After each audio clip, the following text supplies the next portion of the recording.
El viejo estaba sentado en el borde polvoriento del camino, su sombrero ladeado para cubrirse del sol abrasador y sus manos apoyadas en un bastón que parecía más antiguo que el pueblo entero. Nadie sabía su nombre. Nadie recordaba haberlo visto llegar. Pero todos, absolutamente todos, lo veían cada mañana ocupando el mismo sitio, como si formara parte del paisaje. Y aunque muchos pensaban que estaba allí para pedir limosna, jamás extendía la mano.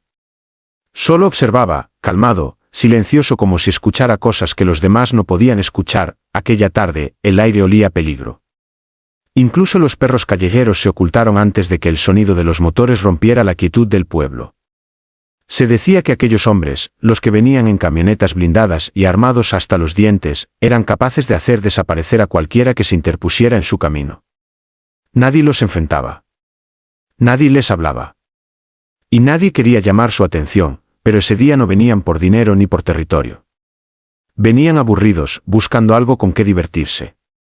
Y cuando vieron al viejo sentado en su rincón habitual, intercambiaron miradas y sonrisas crueles. El líder del grupo, un hombre joven con tatuajes hasta el cuello, sacó un fajo de billetes y lo dejó caer frente a él. «Ándale, abuelo», se burló. «Para que te compres una vida», los otros rieron. Uno incluso grabó la escena con su teléfono. El viejo no se movió, ni siquiera levantó la mirada, y eso los irritó. «¿Estás sordo te haces?», espetó el líder acercándose. «Te estoy hablando, viejo. Recoge esto, te lo hago tragar». El silencio permaneció intacto, más firme que las amenazas. Pero fue entonces cuando algo inesperado ocurrió. Una niña, no tendría más de 10 años, salió de una tienda cercana con una bolsa de verduras. Al ver lo que estaba ocurriendo, su rostro se tensó. Miró al viejo, luego a los hombres, y se acercó con determinación. «No lo molesten», dijo con una valentía que a nadie en el pueblo se le habría ocurrido mostrar. «Él no hace daño a nadie». Los hombres rieron. «¿Y tú quién eres?», preguntó uno. «Soy la hija de Clara», respondió la niña, tratando de parecer más fuerte de lo que sentía.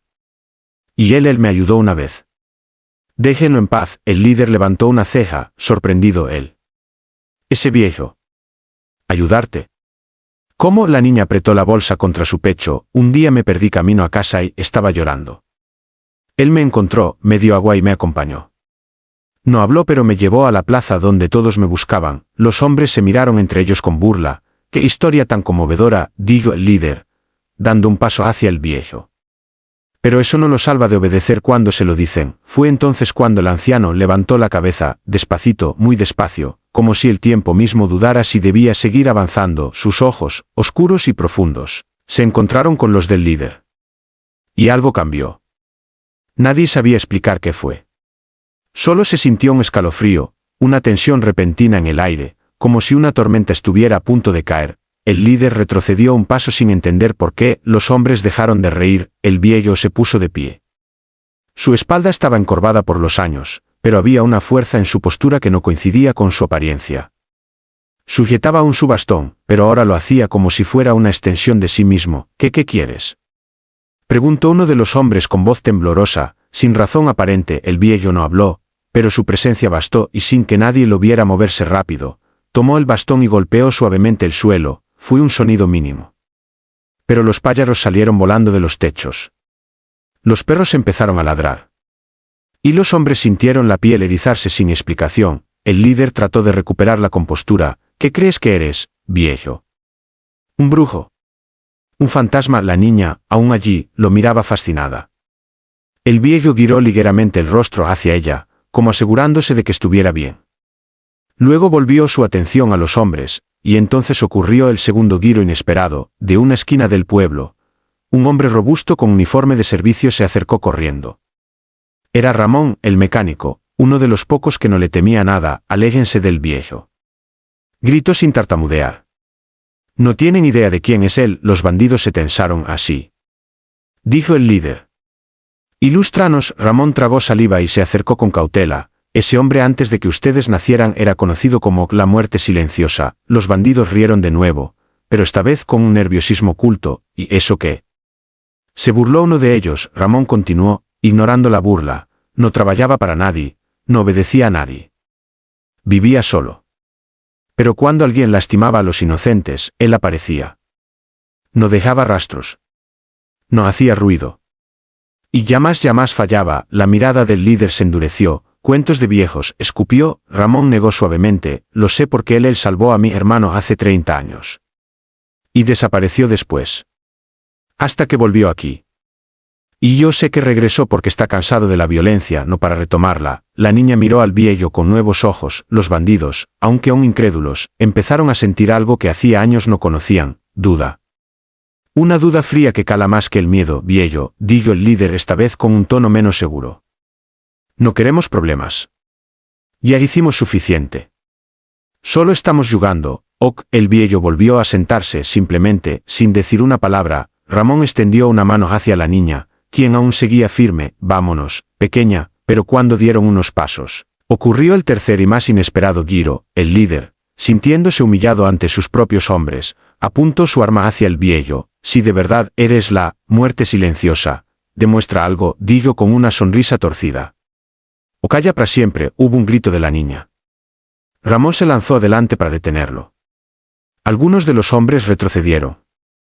El pueblo entero contuvo el aliento desde ventanas y puertas, pero nadie vio exactamente lo que pasó. Lo que sí vieron fue el resultado. El arma del líder cayó al suelo. El bastón del viejo estaba apoyado en su hombro, como si acabara de tocarlo. El joven bandido se quedó rígido, paralizado, sin saber cómo su arma había terminado lejos de sus manos. El silencio se hizo tan profundo que incluso el viento dejó de moverse. El viejo no atacó, no golpeó, no amenazó. Solo quitó el arma del camino. El mensaje fue más claro que cualquier palabra. La violencia no era necesaria. El líder, temblando, retrocedió varios pasos. Vámonos, ordenó a sus hombres con voz ronca. Aquí no tenemos nada que hacer. Las camionetas arrancaron y desaparecieron en una nube de polvo. El pueblo entero salió poco a poco de sus escondites, y la niña se acercó al viejo con una sonrisa pequeña pero sincera. Gracias, susurró. El viejo levantó la mirada y, por primera vez, esbozó algo que parecía un gesto cálido. No una sonrisa completa, pero lo más cercano a ella. Ramón se acercó también, poniendo una mano en el hombro del anciano. Lo que hiciste hoy lo hiciste sin pelear.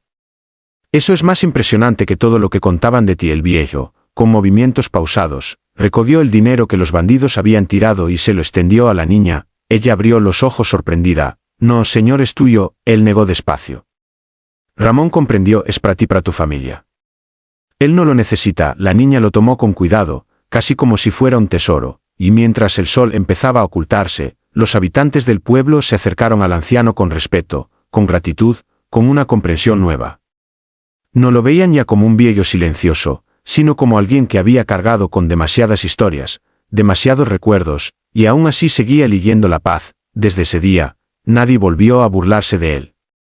Nadie volvió a temerlo. Y aunque seguía sin hablar, su presencia se volvió un símbolo de algo que el pueblo había perdido hacía años: protección, calma, esperanza. La niña pasaba a verlo cada mañana. A veces él le daba una fruta. A veces ella le contaba historias de la escuela. Y otras simplemente se quedaban en silencio, compartiendo la tranquilidad de saber que, en un mundo lleno de ruidos, había silencios que protegían más que cualquier arma. Y así, el viejo continuó sentado en su rincón habitual, observando la vida del pueblo, no como un fantasma de su pasado, sino como el guardián silencioso que siempre había sido. Una presencia discreta, humilde, invisible para muchos, pero imborrable para quienes habían visto lo que era capaz de hacer sin levantar la mano ni pronunciar una palabra, porque a veces, la mayor fuerza no viene de lo que uno puede destruir, sino de lo que elige proteger. Y en aquel pequeño pueblo perdido entre montañas, todos lo comprendieron gracias al viejo callado que un día enfrentó a los bandidos y lo hizo sin violencia, sin odio, sin ruido. Solo con la firmeza de alguien que, a pesar de ser capaz de convertirse en la muerte silenciosa, había elegido ser la vida tranquila. Y desde entonces, el pueblo nunca volvió a ser el mismo.